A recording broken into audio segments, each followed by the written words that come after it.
Eh bien bonsoir à tous les amis, supporters, supportrices parisiens, parisiennes, angevins, angevines, supporters, supportrices, autres clubs, amoureux, amoureuses du football, bienvenue à vous. Bon, les amis, comme d'habitude, le débrief à chaud du match du Paris Saint-Germain qui vient de s'achever. C'était le choc des extrêmes. Angers, dernier de Ligue 1 avec seulement 14 points, qui sont à 17 points du premier non relégable. Voilà, une équipe cette année qui est vraiment très faible, qui est au fond du trou.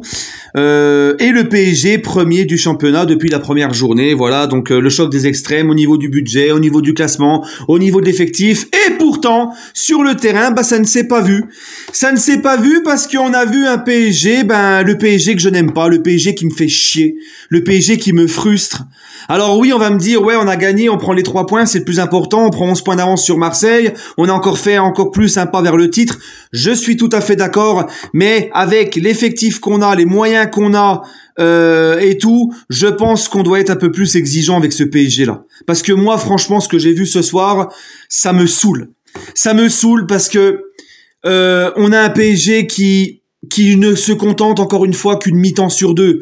Une bonne première mi-temps et la deuxième, et encore quand je dis bonne première mi-temps, je suis gentil parce que dès que t'as la balle, ça ronronne, ça s'endort, moi-même je m'endormais. Pour ceux qui ont des problèmes d'insomnie, n'allez plus vous faire chier en pharmacie à prendre des comprimés pour vous aider à dormir. Enregistrez le match, revoyez la rediff et puis vous vous endormez tout de suite.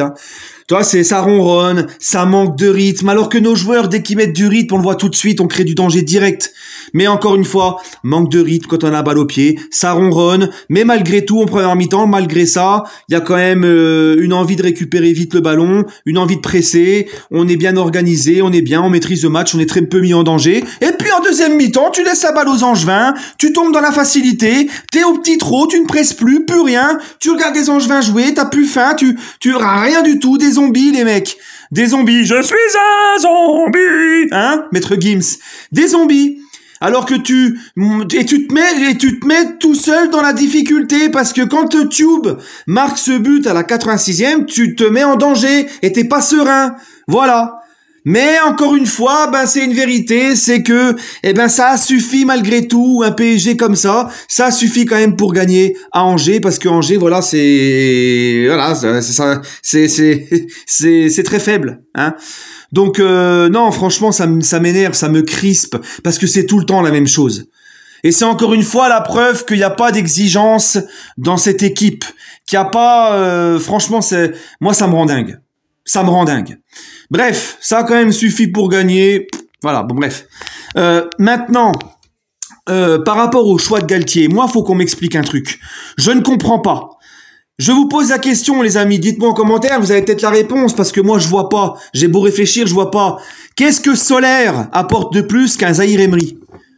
Qu'est-ce que Solaire apporte de plus que Zahir Emery ? Solaire, il est plein de bonne volonté, il court, il presse, il fait des replis défensifs, mais au niveau du jeu, au niveau de la percussion vers l'avant, jouer vite vers l'avant, au niveau des passes, casser des lignes, qu'est-ce qu'il apporte de plus que Zahir Emery ? Rien du tout. Au contraire, il apporte beaucoup moins que Zahir Emery. Zahir Emery, on l'a vu face à Lens, quand il est rentré à la 85e en 5 minutes, il a apporté plus que Solaire en 85 minutes. Qu'est-ce que Solaire fout titulaire et qu'est-ce que Zahir Emery fout sur le banc ? Encore ce soir, à Angers en plus, 20e de Ligue 1. Un adversaire facile, on va dire. Et en plus de ça, le petit Zahir Emery, comme à Lens, il ne rentre qu'à la 85e. Donc encore une fois, je pose la question, qu'est-ce qui se passe avec les jeunes et le PSG ? Est-ce qu'il y a une clause dans le contrat des coachs, ce que Galtier fait comme Pochettino ? Est-ce qu'il y a une clause dans les contrats des coachs qui dit que les jeunes, faut les foutre de côté ? J'ai lu qu'apparemment Galtier ne communique même pas avec Zoumana Camara, l'entraîneur des U19. Il s'en fout complètement des jeunes. 85e minute pour faire rentrer Zahir Emery. T'as vu Zahir Emery, dès qu'il rentre à chaque fois, percussion vers l'avant, il casse les lignes, il apporte de la puissance, de la fraîcheur. Moi, je suis pas un mec qui est hypé par tous les titis, tout ça, mais Zahir Emery, on le voit, le gamin, il pue le football. À 17 ans, il dégage une grosse maturité, une grosse intelligence de jeu, du volume de jeu, il est puissant, même physiquement, il dégage de la maturité, il fait plus vieux que son âge physiquement, il va vers l'avant, il percute, il va vite, il se projette, tout ce que j'aime chez un milieu de terrain. D'accord ? Et tout ce qu'il faut dans un milieu de terrain. Mais voilà, il ne joue pas. Il ne joue pas. Et lui, c'est comme Xavi Simons. Il va être dégoûté et quand il va se barrer, on aura que nos yeux pour pleurer quand il ira exploser ailleurs et puis on se dira, ah bah faut que le PSG le rapatrie. Hein, comme Xavi Simons, ça va peut-être réfléchir à faire péter la clause pour le racheter, pour le faire revenir. Ouais, mais le gamin, Xavi Simons, il a pas trop envie de revenir justement. Vous l'avez dégoûté. Et le petit Zaïre Emery, c'est pareil, il va être dégoûté. Donc moi, je comprends pas. Est-ce que c'est les coachs qui font ça de leur plein gré ou est-ce que c'est la direction qui dit les petits, on s'en fout. Et moi, ça me gonfle, ça me frustre. Parce que le petit Zaïre Emery, encore une fois, on a un vrai crack, là. Et en plus, il est polyvalent, il peut jouer sur un côté, il peut jouer au milieu. Franchement, moi, ça me frustre. Encore une fois, ça me frustre. Voilà. Bref, les amis, sinon, on est sauvé par nos deux individualités, encore Messi et Kylian. Kylian qui a marqué donc un doublé, Kylian qui reprend 2 buts d'avance au classement des buteurs.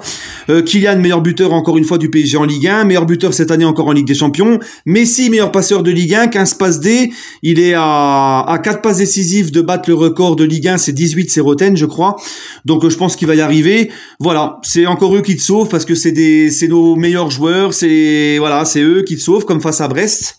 Hein, Messi qui sur le premier but fait une passe magnifique à Bernat qui donne à Mbappé et puis le deuxième but d'Mbappé, la passe D de Messi.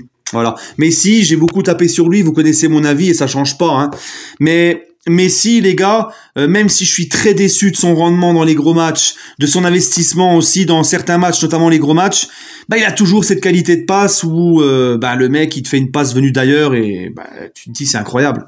Voilà. Donc voilà, t'es sauvé comme face à Brest, laborieux, match à l'extérieur quand on est contre une petite équipe beaucoup plus petite que toi et t'es sauvé par tes deux individualités Messi et Mbappé. Voilà les gars. Sinon, j'ai rien d'autre à ajouter. Juste un petit truc. Gros coup de chapeau aux Ultras. Le collectif Ultra Paris, les amis.